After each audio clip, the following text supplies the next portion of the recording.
So I'll tell you what, Carmen, I'm going to go ahead and welcome you to the show. How you doing today?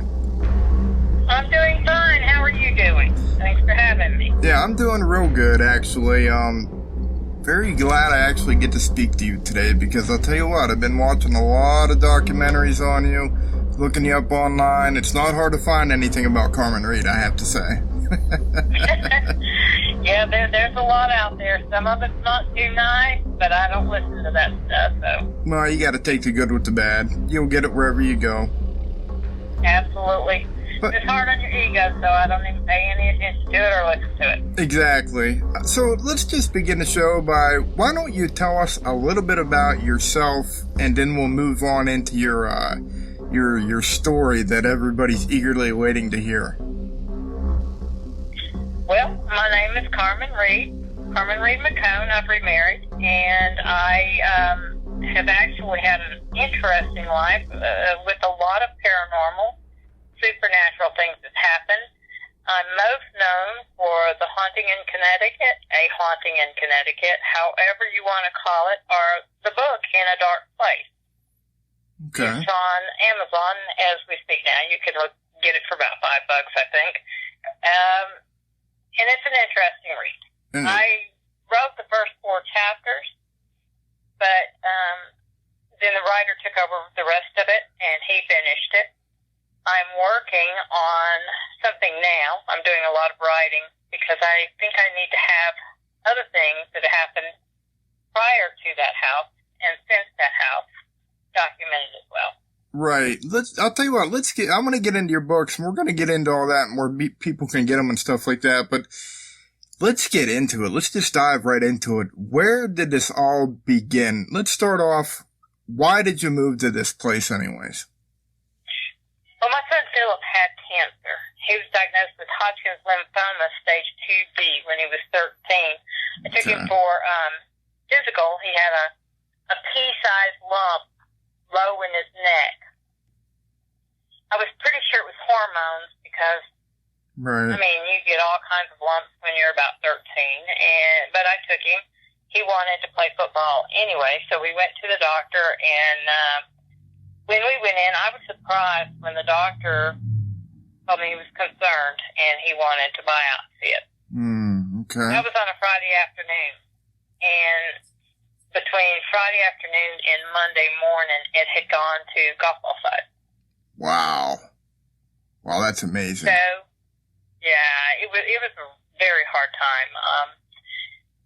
And when they came out and told me he had cancer, there's a lot more to the story, but for time's sake, I'm going to give you the abridged version. He had cancer, and they told me to find a teaching hospital. That was his best chance of success. Okay. At first, they thought it was non-Hodgkin's, and that would be a 6-month death sentence. Oh, He's only lived 6 more months, if that's what it had been.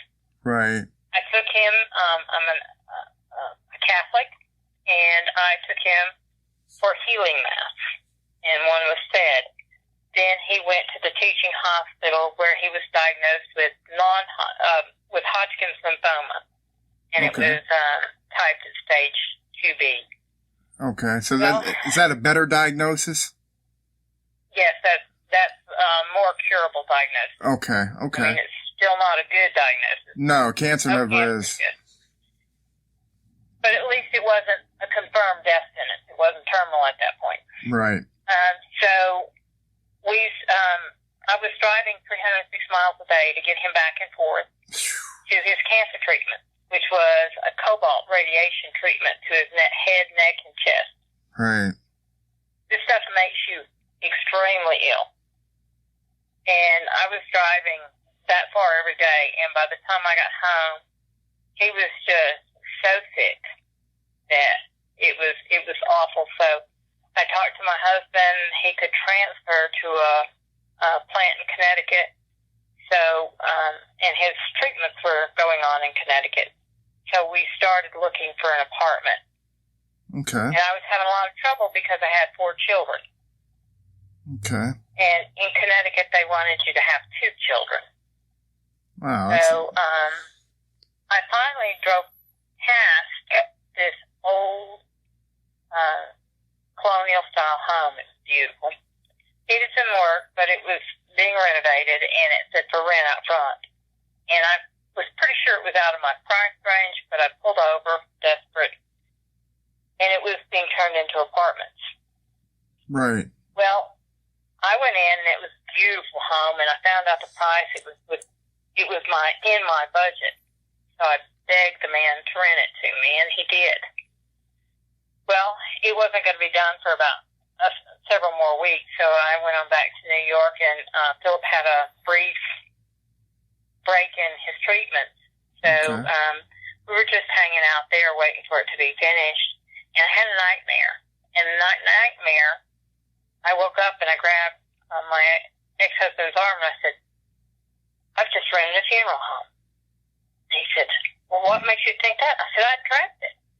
Wow. And I was a big believer in dreams, and he thought I was silly. He said, oh, you and your dreams. Little did he know. Yeah.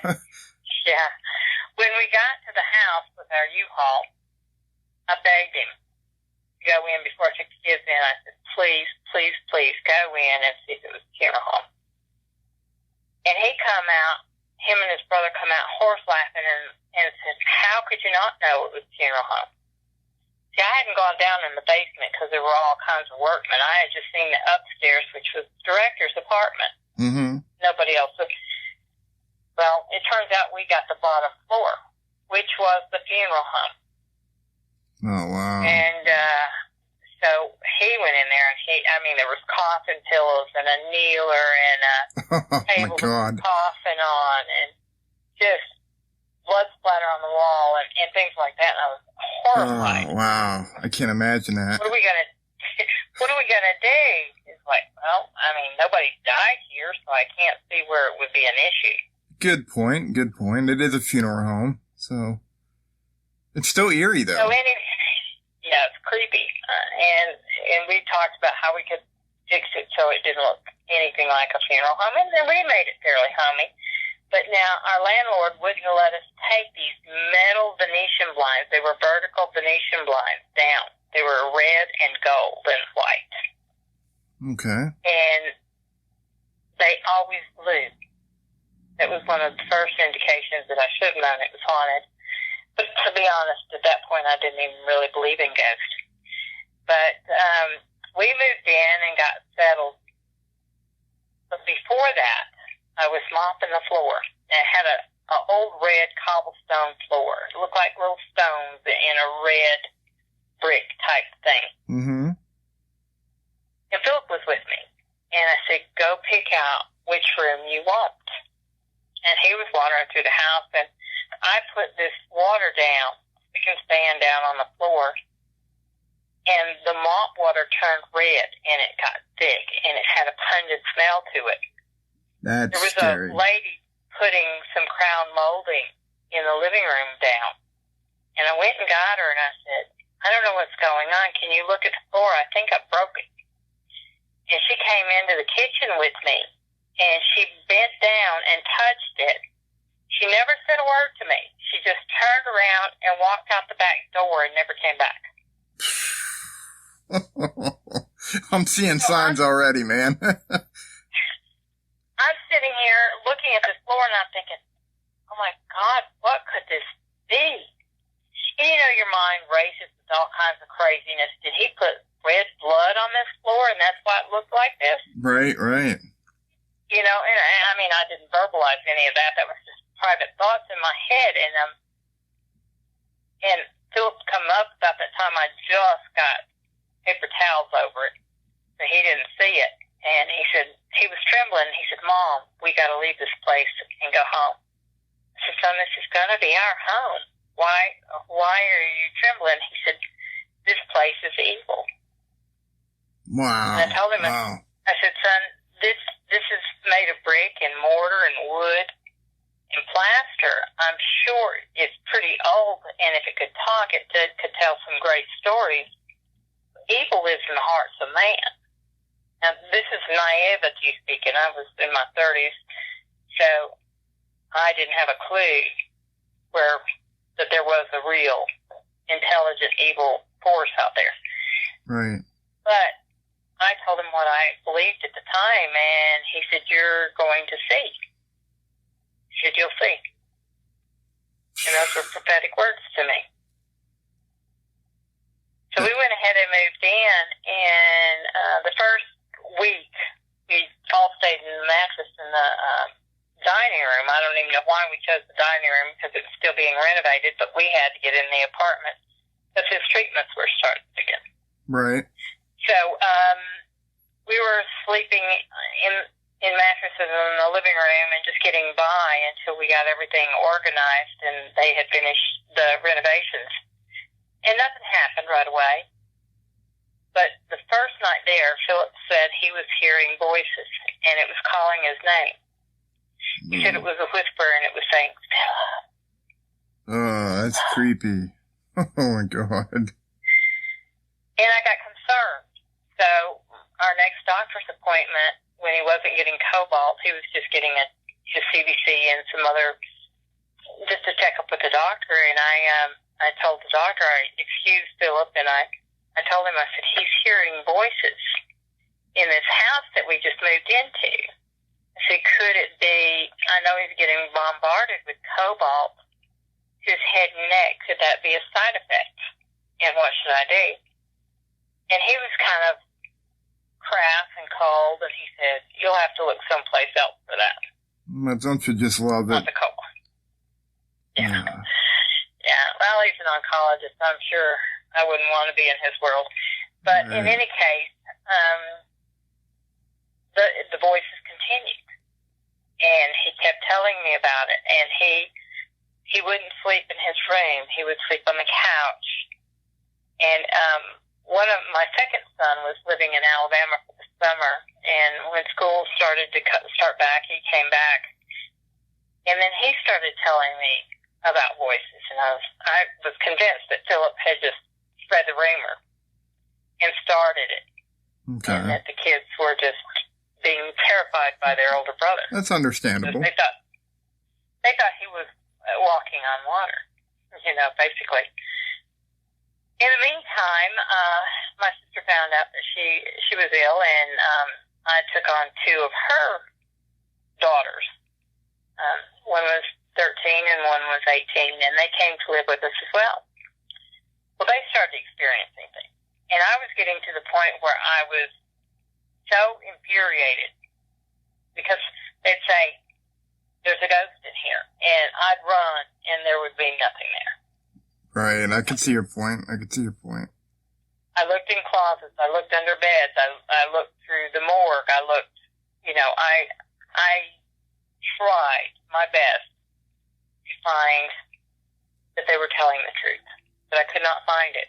And I talked to other people about it, and there were two camps. There were those that believed I should listen to them and find some help, and then there were those that were, "I don't believe in that kind of thing. It's just their imagination. They found out it was a funeral home, and it's their imagination." Right. So I didn't know what to believe. As a mother, I wanted to comfort my children, but the ghost stories on a daily basis were getting old. And I had two really young children. One was 3, and one was 6.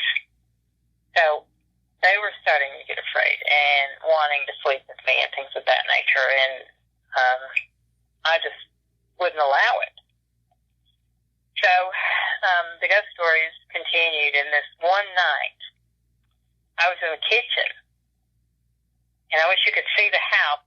There was 2 doors, 2 entrances on the main level, and then down in the morgue area, there was also 2 entrances. Okay. One was on the main level, and one was a ramp that was 2 doors wide, and it went down about 10 feet. And it was a ramp to bring bodies into the morgue. Right. That's so eerie, just hearing that. Just hearing that's where you live, and you got a place where they used to bring the bodies in. Oh, my God. Yeah, nobody lived in the morgue portion of it. Okay. But there was 2 bedrooms in the front basement, and that was where they sold coffins from, an office. So that was not part of the morgue. The there were two big wooden doors, French doors. They didn't have the glass in them. They were solid wood. Okay. And what led into the morgue. And then those huge, heavy, solid wood doors had a sliding bolt that went across, a metal bolt, at the top and at the bottom. So if you got stuck in between there wouldn't be any way out. Oh, man. But nobody was allowed in that part of the house. Just for safety's sake. I don't know what kind of chemicals was used in the morgue and stuff like that. I didn't want any more cancer. So nobody was allowed back there. It was basically used for storage. Well, one night, the boys were downstairs asleep, all three of them. And Philip and Brad come running up the stairs, the back stairs.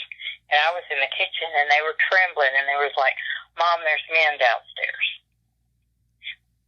Well, I looked out the window, and our upstairs neighbor was outside in the garage smoking a cigarette or whatever, chatting with his buddy or brother or something. And I went downstairs, and they described the men so vividly that I believed that there were truly men down there. Okay. I go downstairs, and they said that they were wearing, like, hoodies. But what they were trying to tell me was cloaks, but they didn't know what a cloak was. Right, okay. They thought, but this went to the ground, and it was brown. And I said, "Well, did you see their face?" And they said, "No, it was just black in their face." So I thought what they meant was it was shadowed and they couldn't see. Mm-hmm. Went downstairs, and there were some broken toys. There was one of those Roby, I think it was called back in the day. Yeah, I remember that. And then there was a antique embalming machine that I had slid up under the stairs. Somebody was supposed to come by and get it, but they never did, and that disappeared. Vanished that night.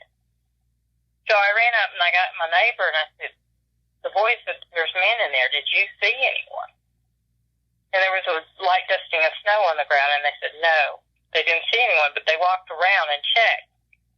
And that's when we discovered the sliding bolt going up the ramp.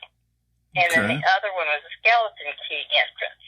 And I would have seen anyone going out of near that because that was right next to the kitchen.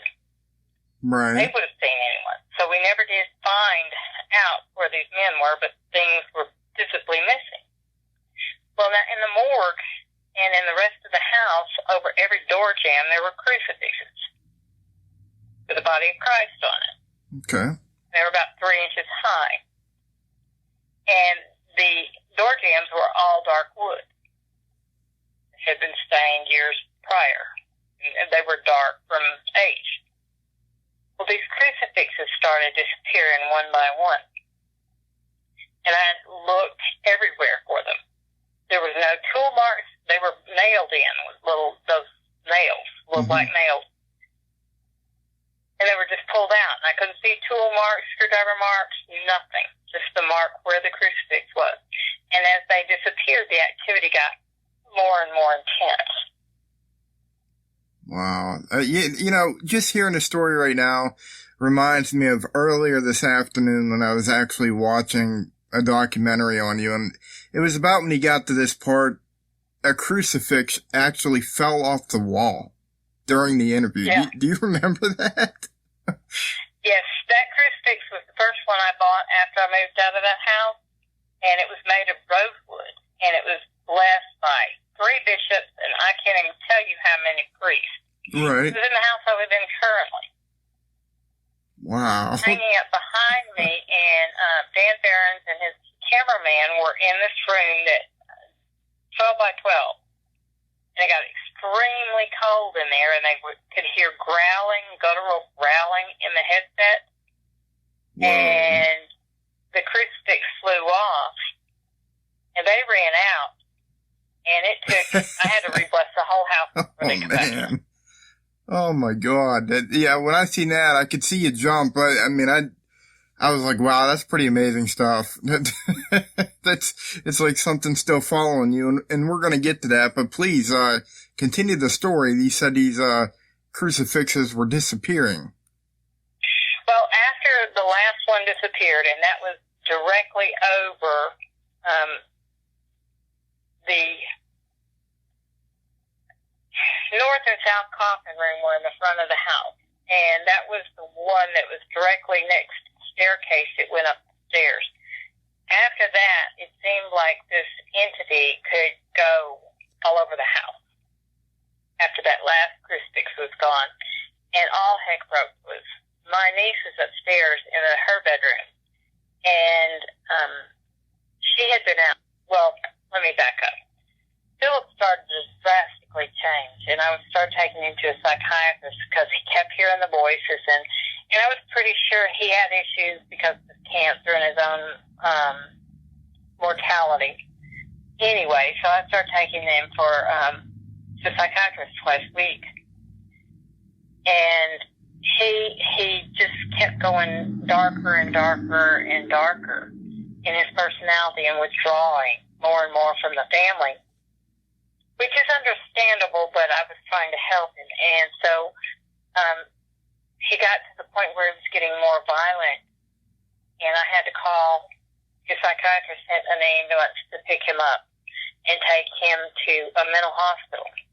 Wow. And the day that happened, the two big, huge ambulance drivers came in, and they got Philip, and they were walking him out the door. And they made me do it this way. It wasn't my choice. And we were following him. He said, Mom, don't do this. It's going to come after you now. And I got him to the place that he was supposed to be in, and they put him in this straight jacket cot, basically. It was like a straight jacket, but it was a cot. And they took his shoes away from him. He said, Mom, please don't let him take my shoes away from me. And I was powerless. I couldn't do anything. And they put him in this closet-sized room and made me leave. And the doors locked behind me, and I was horrified and crying and in tears. So I go back to the house, and all the kids were in bed because it had been very traumatic for them. They cried when he was being walked out, and very emotional. So they were all in bed asleep. I checked on them, and I went down the back stairs. And because I was very baptized and very cloaked in my religion, I had been protected. And when I went down the stairs, I said, all right, you SOB, only I used the real words. Right. You want to play? Come play with me. Which gave them permission from that point to touch me, because they didn't have it prior to that. Ooh, I never thought about it that way. Mm-hmm. They never had permission to touch me or to interfere with me. I was very protected in my religious bubble. And so that gave them permission to come after me, and after that they did. And it became a serious nightmare. I've seen and heard things that your worst nightmare. What was Philip writing? I know he was like writing words down. I've seen a picture on one of the documentaries. What was he writing and drawing? It was about being intimate with a dead body. Wow. I thought they were lyrics to a song because I know my sisters used to do that. I wasn't one that did that very often. But my sisters used to listen to a song over and over and over again and write down the lyrics. So I thought that's what he was doing. Okay. Philip was dyslexic. But what that means is that he did not write and spell the way we did. Everything he did, let's say he was writing skate, he would probably put SKAT. Okay. And they may not all be in the correct order because he was a true dyslexic. He did not see all of letters, and he didn't see them in the correct order. And sometimes, the way they explained it to me, sometimes the words would actually even move around on the page. Wow. So he could not read or write. I'm going to tell everybody out there listening to this right now. I'm sure you get a lot of people that's like, oh, that's BS, that's BS. I'll tell you what, I've done a lot of ghost hunting in my day, and I can tell you something right now. And I grew up in a haunted house. This phenomena is real. And I mean, until you actually experience something for yourself, it's very hard to believe. It's very hard to comprehend. Hopefully you never have to comprehend it because it's scary. It's extremely scary. So let's get into when did you realize, okay, this place is haunted? What made you, what stood out to you? Well, the night that I came to become a real believer in this, I mean, because I'm developing questions now, is this real? Why can't I see it? Is this really tormenting my children? I mean, I'm going through a process of coming to the point of understanding it's real. But I'm not there yet. Right after Philip's still in the mental hospital at this point, and my niece goes out on the date. She's 18. Okay. She comes in. We're already in bed, right? And she comes knocking at my door. Aunt Carmen, it's happening. Aunt Carmen, it's happening again. And what she was talking about was it would pull at her blankets and slide them off of her, and it would pull at her gown, and it would pull at her bra strap, and just aggravate her. So I grabbed my bedside Bible, and I said, I have got to find something in the Bible to put this to rest. This has gotten so crazy. I've just got to put it to rest. So I follow her into her room, and I get her under her covers, and she's got some kind of Garfield nightshirt on type thing. Mm-hmm. And I opened the Bible just to wherever it opened, and it opened to Psalm 23, and I started reading. Well, as I started reading, she sat up in bed, and she said, Aunt Carmen, can you feel it? It's coming. Can you feel it? And I could feel some kind of energy, to be honest, but I thought it was more her fear than anything. Okay. And she wrapped around me like a little monkey. Now I'm 5'3", and she's 5'8", so you can do the math with that. Right. She wrapped around me like a little monkey, and I peeled her off, and I started reading. I'm a Southern woman, so my answer to this is I'm going to read faster and louder. So I'm reading Psalms 23 faster and louder, and she does the same thing again. It's coming, and she wraps around me again. And I'm really feeling the energy now. The third time I pulled her off of me. Notice I said the number 3. Mm-hmm. Third time I pulled her off of me, I saw the perfect imprint of this huge hand go up on her nightshirt.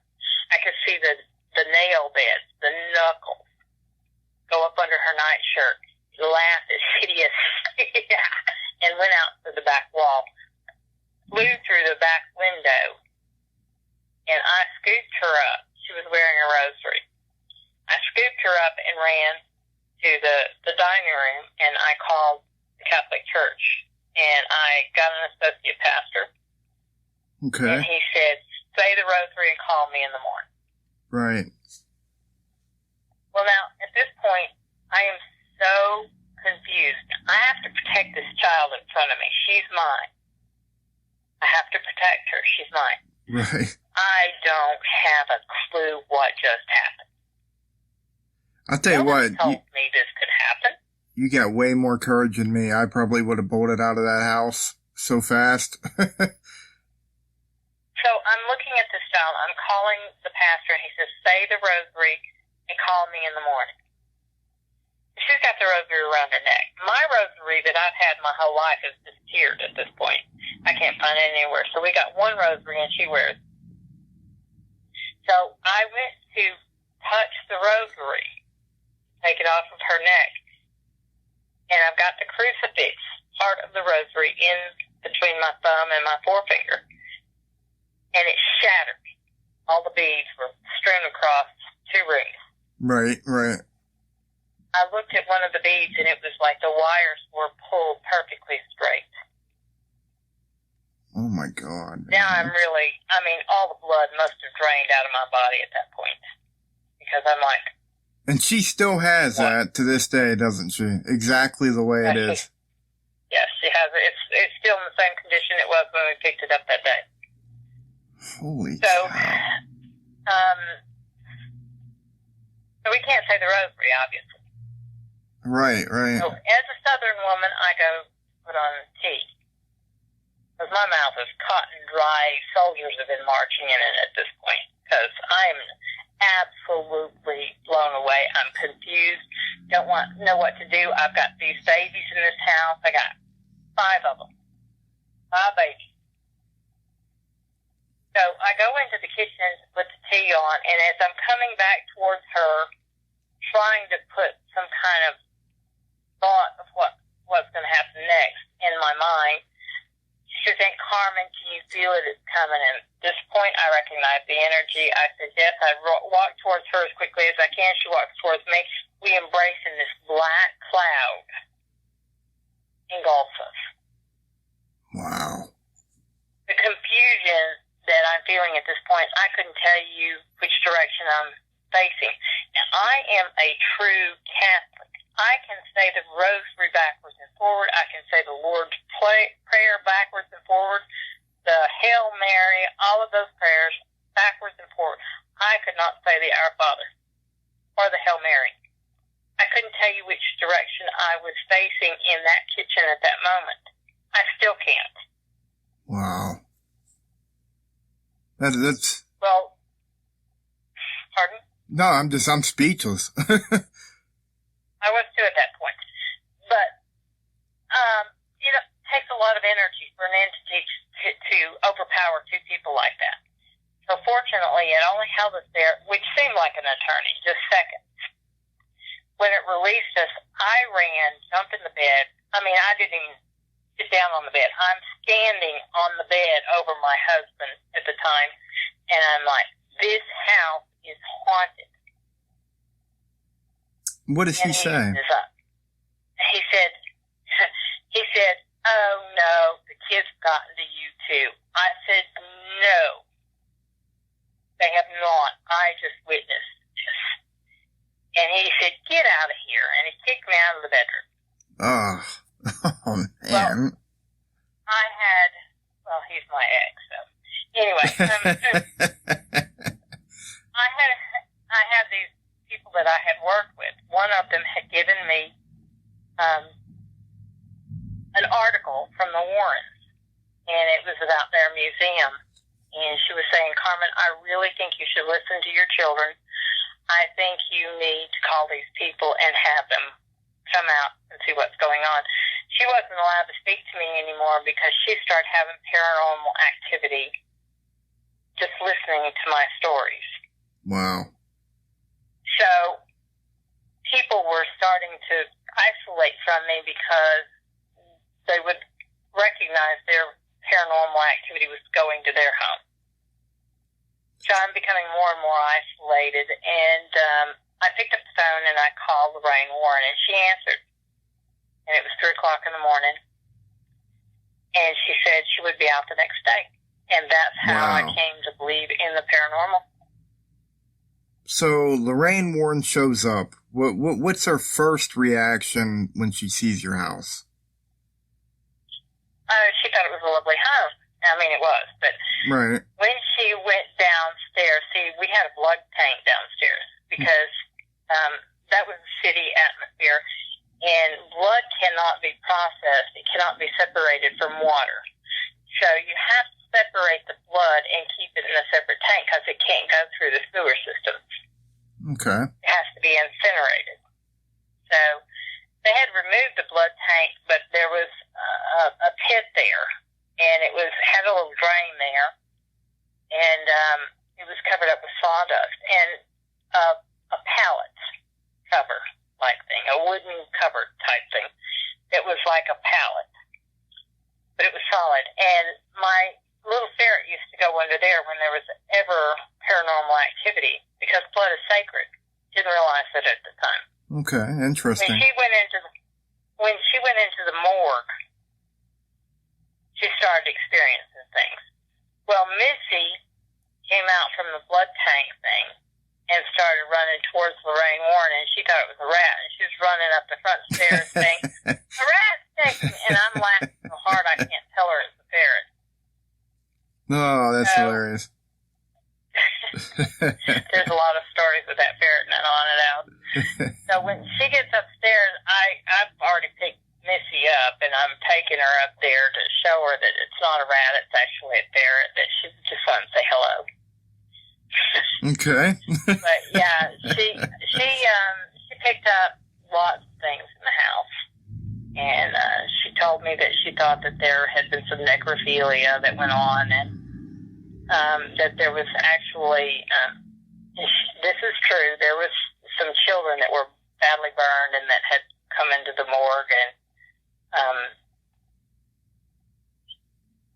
we found documentation to say yes, that did happen, and various things. Okay. So not so good things took place there. Definitely not so good things took place in that funeral home. Yeah. Which, when you talk about, the way the hand was grabbing your niece, it sounds like there's some, sexual a little bit. And then from hearing the not so good things that took place in that, the funeral home, it just kind of ties together, doesn't it?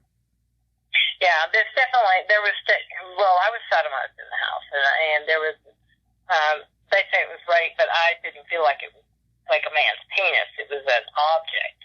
But I didn't realize that you could be raped with an object at the time. So I didn't understand that I was. Now, what happened there? I mean, if you don't mind me asking, where were you when this happened? Were you sleeping? Were you... No, actually, I could be, and I used to call it stinging, but it was in the genitalia area. Okay. And so I got highly offended when people called it that, because I was like, no, I was definitely violated, but not like that.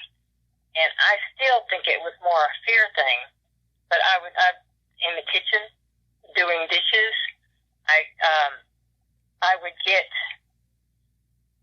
this thing would come over me, and I would just fall out on the floor.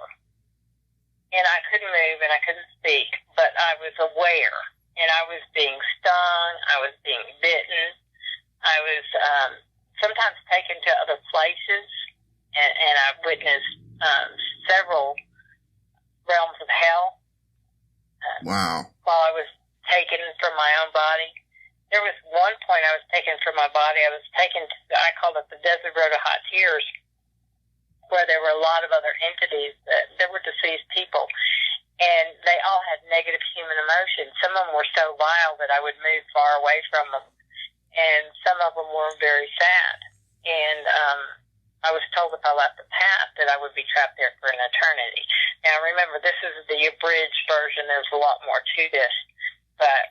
Right, that's what I wanted to ask you too. Like, in your books, what book can they read that, where they could actually get the full gist of it? Because this is like a very brief story of what happened. What I'm writing right now will contain all of it, and it may be a 2-book series because nobody wants a really huge book.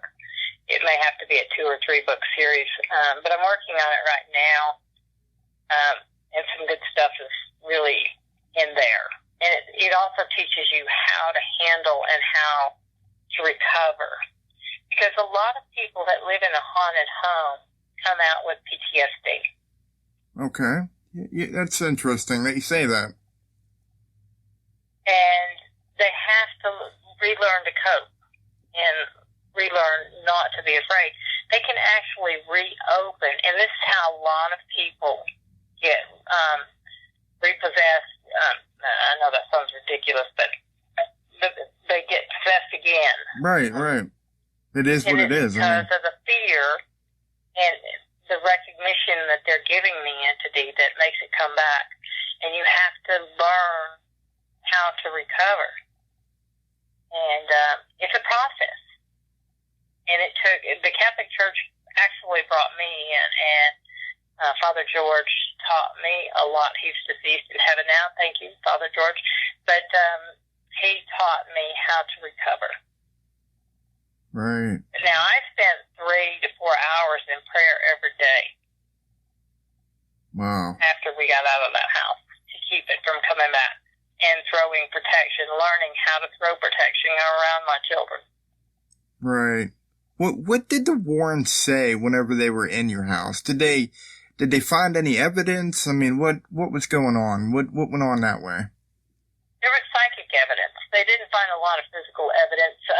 Of course, yeah. In a house that is haunted to that degree, and we had a radio DJ that came in. She was in there one night, and she had crucifixes pinned to every part of her body. And she thought she had some really good evidence, but it just disappeared. Cameras wouldn't work. Batteries would go dead. Radios would go dead. Everything would stop working. It knew how to manipulate the electronics. We did not get physical evidence, even though there was cameras brought in and there was photographs taken. There was no physical evidence. This thing knew how to keep from getting caught on camera. Yeah, I heard you saying in a lecture one time that it's hard to take a photograph of you and there not be some kind of orbs around you. Yeah, but most people don't. They think orbs are dust. So it's whatever your mindset is. Right. And There's I mean, generally something around me, but most...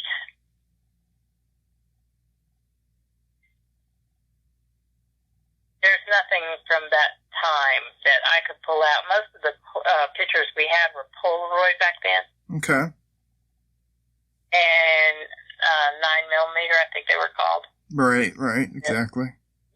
But with the little cassettes. But I've gone through all of them, and I couldn't find anything really usable. Do you think that something was attached to you guys? Your son, maybe? Because I know he said it would give off... Oh, I'm sorry, go ahead. Philip was gifted. He was a gifted boy, and he had twice before told me he'd seen ghosts. Once he was 3, once he was 6. So this is before Connecticut. Pardon? This was before Connecticut. He actually said that he's seen stuff. Right. Once he was 3, and he was terrified of this patch of woods, and he kept telling me there was a ghost there. But I never saw anything, and I don't know that it was really a ghost there. He was 3. And then at 6, he told me we lived near this old monastery where old priests go to retire. And he said that, and it was in the mid-afternoon, and he said he saw him, but his feet weren't on the ground, and he didn't have feet. And he was just floating through the air. I've always heard that children, for some reason, are connected to the other side more than adults. Do you believe in that? Absolutely, I do. They have not learned to disconnect from the other side yet. And that's something we learn. That's something I learned. As I started research and as I started going through this, I had imaginary friends when I was a child, but they weren't imaginary. Okay. But everybody told me they were. I had to go back and verify some of the stuff, but it just slowly reemerged in my life after I moved out of that house. And the more I studied with the church and the more I learned, the more I remembered from my childhood, and I was very intuitive as a child. And I actually was intuitive when I lived in that house, but for some reason this thing was able to hide from me until I gave it permission to touch me. Interesting. So you think that it all really began when you gave it permission? Yes, I know it didn't touch me before that. So what? I would rattle dishes, and I could hear the phone, an old-timey phone ring, and I could smell popcorn. Wow. Was that a neighbor? I don't know. But the phone sounded like it was coming from the morgue, and I would hear my kitchen dishes rattle, like somebody was getting a dish. You know, because I didn't have a dishwasher, I had a drain board, and I would wash my dishes and put them in the drain board and put them away in the morning. and I would hear them rattling, and I'd go in there, and there'd be nothing there. How much? And I'd hear... I'm sorry, go ahead, Carmen. I would hear footsteps if I were downstairs, let's say making my son's bed or picking up their clothing or whatever. I would hear footsteps upstairs and go up there, and there would be nothing there. Those are typical haunted house things that happen. What happened in my house got much more intense than that. But that's the typical haunted house, is footsteps, hearing your name called, smelling smells that aren't there. Right. And I want to get into more of after the house, post living there. But in the movie, it talked about something happened to you in the shower. And then there was the documentary I was talking about. They said that you guys had to it ended up you had to go to the shower in pairs because of something that... If you came to my house today, you would not find a vinyl shower curtain in my house. Okay, I believe that. If I go to a hotel and they have a vinyl shower curtain, I tie it around the towel rack. Wow. What happened was I got into the shower one night, and it didn't just happen with me. It happened to several people. I got into the shower, and you know how a shower curtain, it can kind of blow and touch your legs. Oh, yeah, absolutely. I didn't think anything about that until both sides wrapped around my legs, and it started closing, and it closed all the way around my face, and I couldn't breathe, and I couldn't yell for help. Everything was muffled, and I felt like I was in a whirlwind, and this thing just wrapped tighter and tighter around my face, and I couldn't get it. I couldn't pull it off. I could not get free. Tammy finally came in and rescued me, my niece. Right. Finally, and it took both of us to pull that thing off of me. Yeah, I remember hearing her say that on the documentary that I was watching. What is the name of that documentary that I'm thinking about? The Real Fear. That's it. That's it. Yeah, you guys and girls are gonna have to look that up. Yeah, I'll tell you what, that's definitely enough to put a scar in your mind to do something with the shower if you go to a hotel or whatever, because I can't imagine that actually taking place, but it did. It did. It did. So it really did. You moved out of this house. Well, first of all, I wanted to ask you this too. The Warrens wanted you to go public with what was going on. Is that... Yes. How did that affect your life? That was probably one of the worst decisions I'd ever made for my family, outside of moving into that haunted house. It was very traumatic for the children. They couldn't go anywhere. I couldn't go anywhere without being recognized. And, I mean, you walk into a room and everybody goes, woo! And they think they're being cute. But they're not. It's not funny. Right. You haven't lived it. You don't understand it. Right, of if course. All I heard was, in a house, I'd still be there. Right. Trust me. You don't want to experience what I've experienced. You don't want to walk in my shoes. But don't torment my children over it, because you want to see a Texas tornado, get in between me and my children. I could see that. That was the hardest thing I've ever had to experience, and they had to live that down. Now, my daughter was 6 years old, and she was talking to her best friend, and the mother grabbed that child, didn't even respond to me or my daughter when we spoke to her, just grabbed that child and pulled her away. Okay, so how is your life now? Now that you're out of that house? Well, first of all, let me get to this. This would be interesting. Actually meeting your husband that you're with now. You said you're remarried, right? Yes. Did he recognize you before this, or was this something that you eventually said, well, if I pop in this documentary, you're going to see me talking? Did he know who you were before you actually got married? Oh, yeah. I had to tell him. I mean, that's not something you keep from somebody. Right. That's a major story. But All right. He wasn't involved in the paranormal. And the first year we were together, he went on a couple I was doing a lot of speaking engagements, and he went to a couple of conventions with me. He discovered he didn't want any part of it, and that part of our life stays separate. I do this, like he's out playing in his garage while I'm talking to you. He doesn't want to meet a ghost. When I go to clear a home, he says, make sure you don't bring anything home. What do you do now, Carmen? What do you do? I know you've experienced so much. You've done a lot of research. You have a lot of knowledge about this. Have you used your experiences to benefit, to help others? Yes. As a matter of fact, I mean, there's this ghost hunter that contacted me just the other day, and she was saying there's this demonic stuff going on. I said, well, what? She says, I don't know what to do. I said, well, you bind it, and you return it from where it came. I said, do you know how to do a binding? And she says, well, I used to. There's no use to knowing how to do a binding. Right, you either know it or you don't. I definitely don't know. I teach right now because I'm convalescing from my surgery. Okay, yeah, and I wanted to, you're doing all right from that, right? They removed quite a few of my guts, but I'm going to be fine.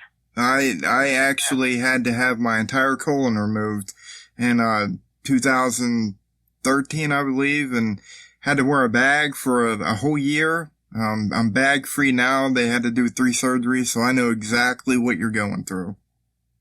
I still have 2 feet, and I'm thankful for that. One of the first things I did after surgery was fill for a bag. I was like, oh, great, I don't have a bag. Right. Yeah, I'm quite pleased, but, it's just one of those things. And mine wasn't from illness. It was from an accident. Oh, okay. And, so, yeah, it's one of those things that's just freaky in your life, and you come to appreciate your health. But basically, I help people with whatever I can help them with. I'm a Reiki master teacher. Okay. I do massage therapy, and I teach. I also do access bars, which is another great tool of healing. I do a lot of healing. I do a lot of teaching about the paranormal. Whenever anyone wants to talk to me about it, I'm an open book. How do they get in touch with you? Mostly through Facebook Messenger. Okay. That's the best way to get in touch with me, because I learned my lesson way back in MySpace. I put my phone number on there. I won't ever do that again. I know what you mean. It was only up there about an hour and a half, and I had more phone calls than I could tell you about, and some of them weren't so nice, so I took my phone off, and I have not put it up there since. And I've got a few people that got my phone number from that, and they still contact me. Okay. But for the most part, I will respond to you on Messenger. I'm not on there constantly. When I get the message, I will contact you. And I do have people that do not like what I have to say, because I tell you the truth, what you have to do, and how you have to do it. Mm-hmm. And some people want me to have a magic pill and say, okay, I can say this prayer and you'll be cleansed. No, it's not that easy. You have to change things. You have to change your attitude. You have to change your outlook, and sometimes you have to change your lifestyle. Right. I was actually quite pleased when you responded to me on Messenger. That's how I found you. Yes, that's how most people contact me, is through Messenger. I do get some people that I will not respond to because either the way they word it becomes offensive or whatever.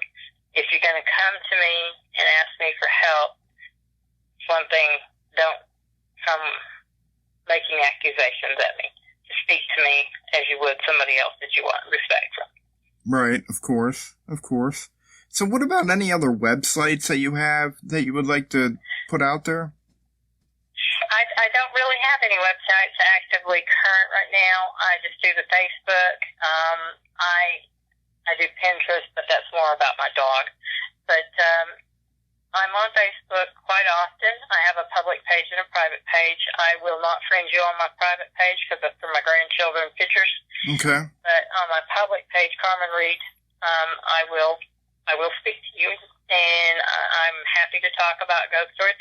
If you ask me to tell you my story, I'm going to say read the book or watch the movie because I don't have that kind of time. Exactly. I mean, if you were to tell the story every single time, you would have no time in life. So I would be reliving it constantly. Right. Every time I relive and I go back into that house, I open myself up to current attack. People have to understand this isn't something that goes away after an exorcism. You are still, as a priest explained to me, he says, you're born in a room and has no doors. Once you have been touched by the paranormal, you now have a door, and that door is open. You can push the entity out that door and shut it. The door doesn't go away. You don't go back to the way you were before you were born. When you were born. Interesting. And that door can be reopened at any time. So you have to be vigilant. And that's what people don't want to hear. They say, okay, I can do this, and then I can go ghost hunting. No. You can never go ghost hunting again. You cannot watch horror movies ever again. Because you run the risk of reopening the door. So even listening to this interview actually runs the risk of opening a door. Me giving this interview runs the risk of me opening a door. Okay. Fortunately, I know how to kick it back out.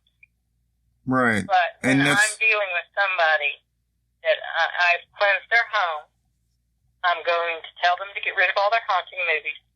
I'm going to tell them not to watch them anymore. Not even Ghostbusters or anything like that. They're not going to watch any of that stuff anymore. And they're going to have to live without the paranormal. Right. So do you have a pretty good success rate when it comes to cleansing homes? I do. And the book that you're writing that you said might be 2, maybe 3 books. Do you have any idea when that'll come out? I mean, I'm sure you'll be announcing on your Facebook. Yes, I will be. I've really started getting it in the order I want it in right now. That's what I'm working on while I'm convalescing. Okay. And I'm hoping by early spring I can have at least the first portion of it out. Like I said, it's going to be a combination of the things I knew when I was a child. It's going to be what happened in that house and what I've learned since then. And it's